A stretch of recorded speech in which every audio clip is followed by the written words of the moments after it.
Alpine's 2023 F1 season was one of their worst in a very long time. Despite Pierre and Esteban Ocon securing a podium apiece, the car was wretchedly inconsistent and required miracles to happen to score more than a handful of points. The team made massive changes mid-season and tried to rewrite the rulebook to improve their failing engine, but nothing could help them in 2023. Today, I'll talk about what went wrong for them and the huge changes they've made for 2024 to try and break back into the top half of the Constructors' Championship. Renault is a historic F1 team who, at times, when they've stuck with the sport, have shown success. During their first stint in the sport from 1977 to 1985, they found success with Alain Prost and René Arnoux, though they never won a championship. As their form declined in 1984 and 85, they decided to leave the sport before returning in 2002. They lasted till 2011 this time, and with Fernando Alonso driving for them, they won 2 Constructors' Championships in 05 and 06. Again, form declined and they left the sport. Their current entry, now named Alpine, is following a similar pattern, though without the same level of success as their previous entries. With a steep decline in form this season, there are worries that they could pull a three-peat and leave the sport again, presumably to return in 10 years' time with another semi-competitive car. For now at least, the team seems to be sticking it out. Though they have sunk through the midfield since the new technical regulations were introduced in 2022, they aren't going down without a fight. Their car for 2023, the A523, was inconsistent, usually suffering at high speed and low downforce tracks. There were good moments, notably in Monaco where Esteban Ocon started and finished third, while team newcomer Pierre matched that result in the high attrition Zandvoort race. Notably though, both these results came at races that descended into chaos thanks to rain midway through. However, there were far more mediocre weekends that saw the cars running outside the top 10, and there were also too many retirements, with contact often playing a role, most unfortunately in Australia where Gasly and Ocon tangled. That was after the second to last lap race restart after a red flag. Gasly was 5th at the restart, but a massive lock-up into turn 1 sent him wide, and as he rejoined, he failed to look in his mirror and turned straight into Ocon, who was alongside him. Looking at the season as a whole, the overall points total fell from 173 to 120, not what you want from a team with a 100-race plan to win a title. Gasly and Ocon didn't do much to impress the team's owners on track, but it was those off-track who paid the price for the team's failure to improve. Alpine CEO Laurent Rossi was shuffled sideways, and then over the Spa weekend, it was revealed that team principal Otmar Safnauer and veteran sporting director Alain Permain were both being ousted.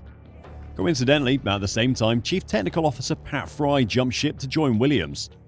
All of that resulted in a reshuffle of responsibilities within the team, while power unit boss Bruno Famin was named interim team principal, a role that now appears to have become more permanent.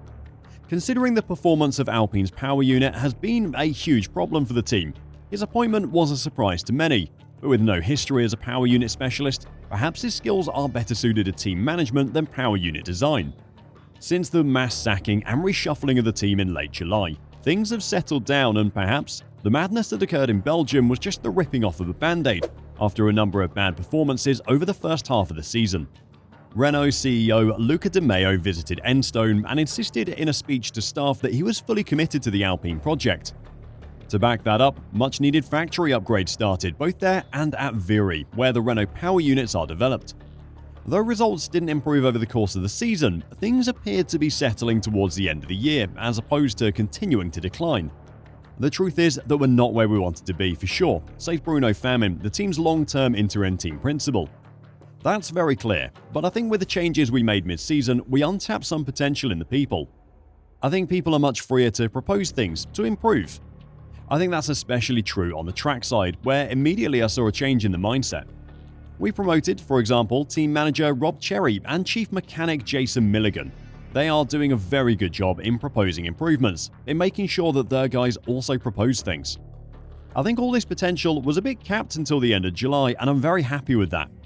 It's true for the garage, it's true also for the track engineering, it's true for the strategy, and we are daring things we were not daring before. His final comment about the team doing things that before they weren't daring to do is interesting.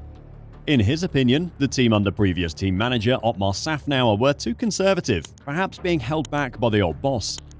To make a competitive F1 team, you need to be willing to try anything to find on-track performance, and perhaps under the previous management team, Alpine weren't doing that, or weren't allowed to.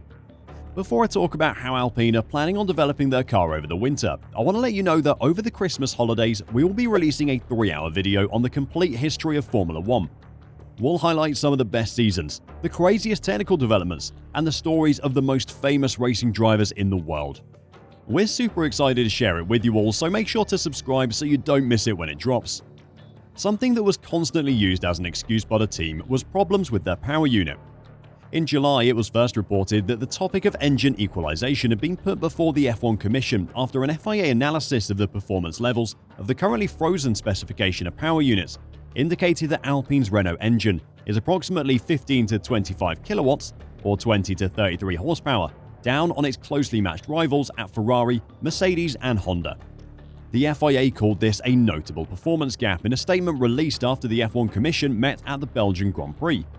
However, as the season went on, talk of any kind of upgrade to their engine was brushed aside by the other teams, who said that the reports of Alpine's disadvantage were exaggerated after looking at the data from Alpine.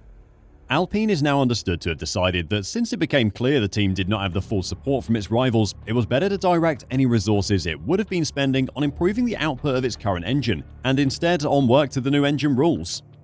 The lack of possibility of changes to the current engine has made the team reassess their plans for 2024's car development. Famine is adamant that Enstone staff are no longer citing the engine as a weak link. "I don't hear it anymore," he says. Alpine can't blame all their issues on one thing, he continues to explain. And it's not only one thing. It's not the aero, it's not the engine, it's not the tyres. It's so competitive that you need to be good everywhere and to make things work well altogether.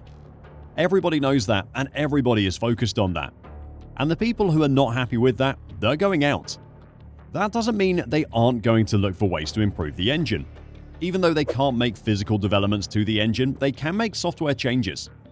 We were always faced with the conflict between engine performance and aerodynamics. The more power we gave the engine, the worse it became for the aerodynamics, he added. Famine said the problem is not the engine itself, but the energy recovery or electrical systems. We recuperate less energy than the competition and therefore produce less electrical power, he admits. But the good news is that some of that is fixable with software upgrades. We can improve the energy management software, said Famine. It won't give us more horsepower, but it will give us better driving characteristics. However, engine performance wasn't Alpine's only problem, as the Enstone-based team only did 3 major car upgrades during the season. We were overtaken aerodynamically by the competition as the season progressed, Famine admits. Technical director Matt Harmon explains, "Our chassis has too much volume. We had another upgrade to the floor on the table, but to take full advantage of it, we would have needed a new chassis. That new chassis is on the way though and will come for 2024, complete with a new transmission and suspension." Like many teams on the grid, Alpine have realized over the past 2 seasons that to make the most of the ground effect regulations, they can't just keep tweaking what they already have. They have to completely overhaul the entire car and implement what they've learned from the ground up. Alpine have a lot to do if they want to seriously compete with the teams who finished above them in 2023, because Ferrari and McLaren especially both finished the season really strongly, showing they had a plan and a direction. What was your opinion on Alpine's season? Can they turn it around with the new management team over the winter, or will they find themselves in no man's land again in 2024? Let me know your thoughts in the comments down below, and until next time, drive safe and bye for now.